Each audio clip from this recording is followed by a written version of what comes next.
Introducing the all-new Italiano range of pizza. Pizza Ultimo. Pizza Hut.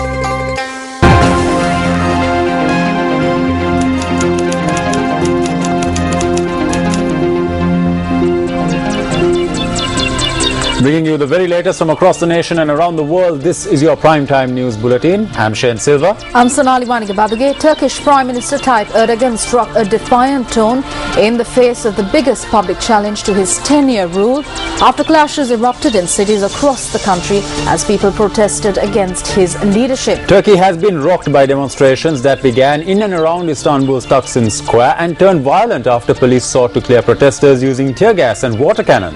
More details will follow on the News First International desk, but first here's a look at tonight's headlines.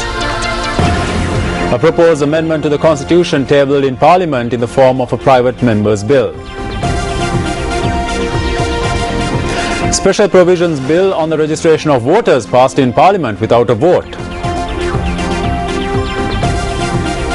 And Senior Minister D.W. Gunasekara says that according to the upcoming COPE report, 17 state institutions are incurring losses.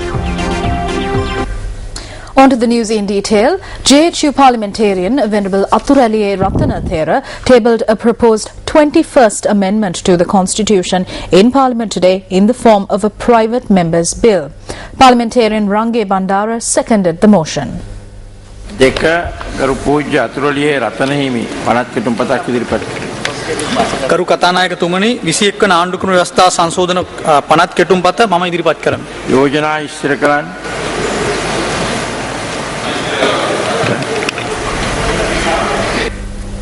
Meanwhile, the Special Provisions Bill on the registration of voters was passed in Parliament today without a vote. A notable incident in Parliament today was the arrival of President Mahinda Rajapaksa, who took his seat in the chamber after the working committee meeting of the Ministry of Finance and Defence. Of the registering officer.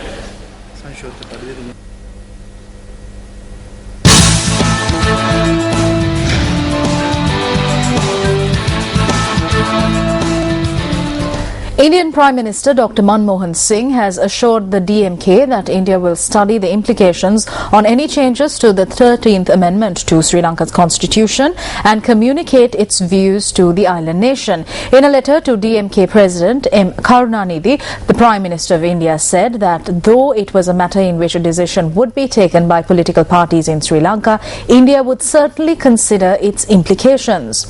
Dr. Manmohan said that the Union government has consistently worked for all communities, including the Tamil in Sri Lanka, to find their rightful place and live in harmony.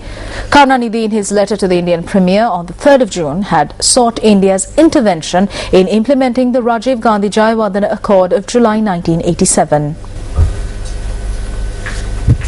Senior Minister and the Chairman of the Committee on Public Enterprises, D.W. Gunasekara, says that according to the upcoming COPE report, 17 state institutions have been listed as loss-making enterprises. He made this comment at an event held in Colombo today. The Institute of Certified Management Accountants International Management Accounting Conference 2013 was held in Colombo today under the theme Sustainable Value Creating Through Cost Efficiency.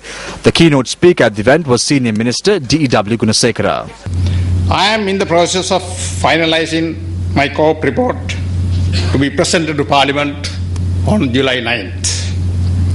And according to this report, of the 60 public commercial enterprises, 17 are running at loss. Of the total loss, 95% relate to the four major state institutions, namely CEB, CPC, Sri Lanka Airlines, Bean Airlines. The Department of Census and Statistics has revealed that Sri Lanka's gross domestic product grew 6% in the first quarter of 2013 from a year earlier, slowing from 8% last year. Government data revealed that agriculture grew 2%, slowing from 12% last year, while industry grew by 10.7% from 10.8% last year, while services grew 4.3%, down from 5.8% last year. According to the data, in agriculture, tea grew 8.1%, but rubber fell 23% and coconut fell 7.4% in real terms. In manufacturing, textile, apparel and leather grew 6.8%, while mining quarrying increased to 17.8%. The government data indicates that electricity was up by 12.3%, while gas had declined to 5.9% and water up by 4.3%. Nominal GDP grew to 2,048 billion rupees in the quarter from 1,782 billion rupees in the same quarter last year. The chairman of the Amlipitia Pradeshia Sabha, who was remanded over charges of assaulting 2 police officers, was granted bail today. Amlipitia Chief Magistrate Dinesh Lakmal ordered for the Politico to be released on 3 surety bails of 100,000 rupees each. The chairman of the Amlipitia Pradeshia Sabha was charged with assaulting 2 police officers who were in the process of enforcing the law against 3 persons who were travelling on a motorbike without protective helmets and a valid license on the 26th of last month. The Politico, who had been evading the police, surrendered to the courts on the 4th of this month. The magistrate ordered the suspect to be present before the Assistant Superintendent of Police in Amlipitia on the last Wednesday of every month.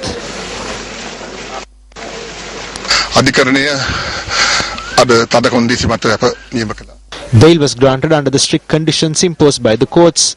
The courts advised the chairman to act together with all the others who are committed to serve the public. The courts explained it all to him, and I believe he will adhere to the advice that was given.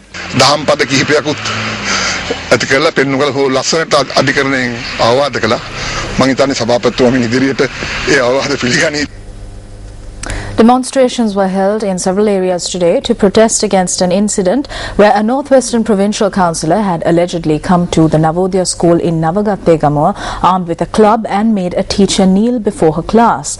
Meanwhile, the teacher in question was requested to come before the Puttalam Zonal Education Office to make submissions regarding the incident. The teacher arrived at the Puttalam Zonal Education Office this morning to make her statement.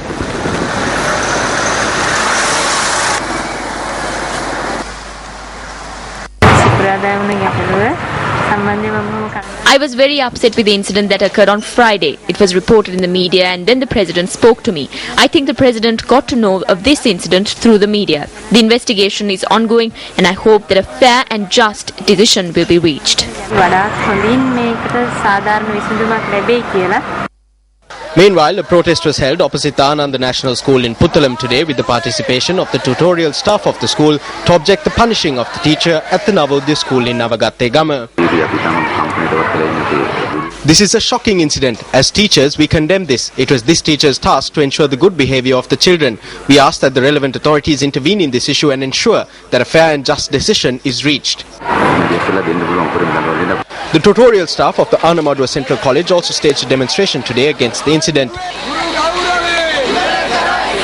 Teachers from schools in the Bandarawala District 2 staged a demonstration against the incident in the Bandarawala town today.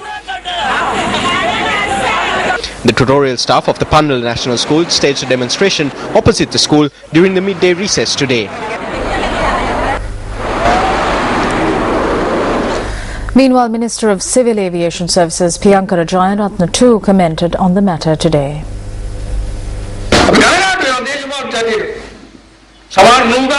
We are disappointed as politicians that there are such uneducated politicians among us. The politicians' responsibility is not to make a teacher kneel and show off their muscle. It is the politicians' responsibility to provide strength to the effort to bring about a good society.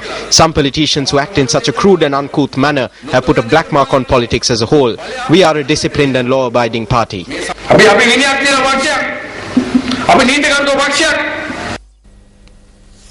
It has been reported that an advanced level student from a school in Anuradhapura has allegedly assaulted the principal of the school. The police said that they have received a complaint regarding such an incident.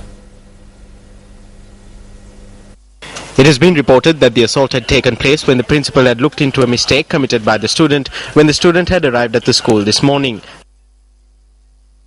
The father of the student was called to the school as well. The police, who also arrived at the school, commenced investigations into the incident. The father of the student in question, UPFA member of the Mihintale Pradeshia Sabha, Anil Pushpananda, said that he apologizes to all those at the school for this incident.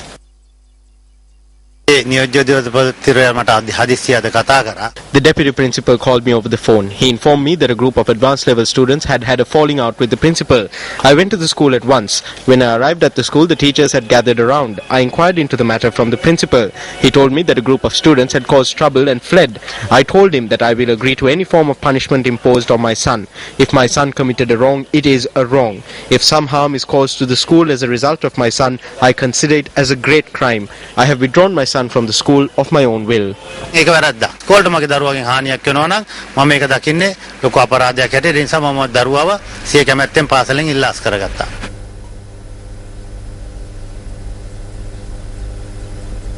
Up next is the newspaper cartoon of the day.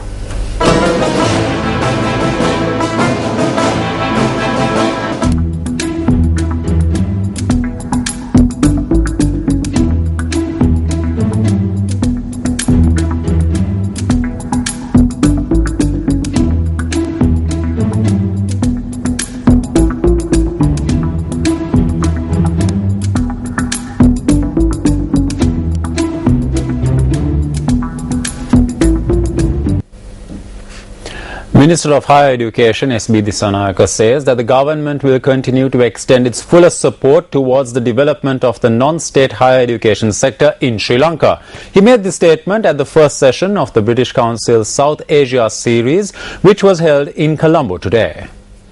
Sri Lanka has a bold vision to be a regional hub of excellence for higher education by 2020. This cannot be done quickly or in a short term. I think there has to be base of cooperation among us with healthy competition to urge us along. We have to think of building the necessary common base for the South Asia region. As a government, as a higher education minister and the ministry, we are giving a full support to develop the non-state higher education system in Sri Lanka. There is a little opposition, some academics and some students. Without care, this opposition, we are continuing this government program to promote the non-state higher education system in Sri Lanka. Director, Higher Education for the 21st Century Project. A number of foreign delegates representing state universities and higher education institutes attended this event, which was hosted by the Ministry of Higher Education and the Higher Education for the 21st Century Project, assisted by the World Bank. On tonight's Words of Wisdom segment, we take a look at the words of former US President Thomas Jefferson.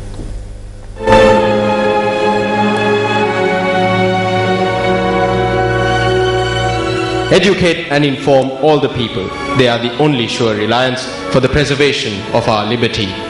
Thomas Jefferson, President of the United States from 1801 to 1809.